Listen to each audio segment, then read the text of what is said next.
এই বিচারটা এক না একদিন হবে, and no one can stop it. উপরে আল্লাহ আছে না। হায়দার হোসেন সাহেব যে গানটা গেলেন, চিৎকার করে কাঁদিতে পারি না,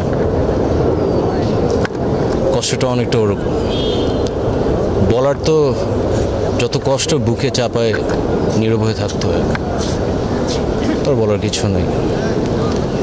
আর এই বিচারটা এই সরকারের অধীনে কখনো হবে না, কারণ যারা আসল আসামি তারাই তো অন্ধকার। আর পিলখানার মূল ঘটনাটা হচ্ছে আপনার একটা ফরেন একটা স্টেট আমাদের দেশের পলিটিশিয়ানদের সাথে ষড়যন্ত্র করে 57 সেনা অফিসারকে হত্যা করা হয়।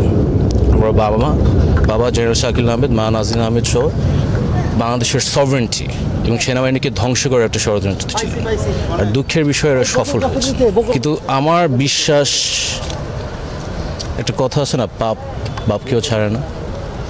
বিচার হবে, এই বাংলার মাটিতে বিচার হবে, এটা আমার এই বিশ্বাসটা আমি আছে। তো বাবা মাহীন 15টা বছর আসলে আছেন কি করে? আপনি তো অনেক ছোট ছিলেন, কোন ক্লাসে পড়তেন যেন? 10। আছেন কি করে বলেন তো? কষ্টে আছি। দেখেন, বেঁচে আছি কোনো একটা, আমার তো কপালে মৃত্যু থাকলে একদিন মৃত্যু আসবে, এটা আমার বাবার কিন্তু শেষ কথা ছিল। তাও মাথা নত করেন না? মাথা নত করে নাই।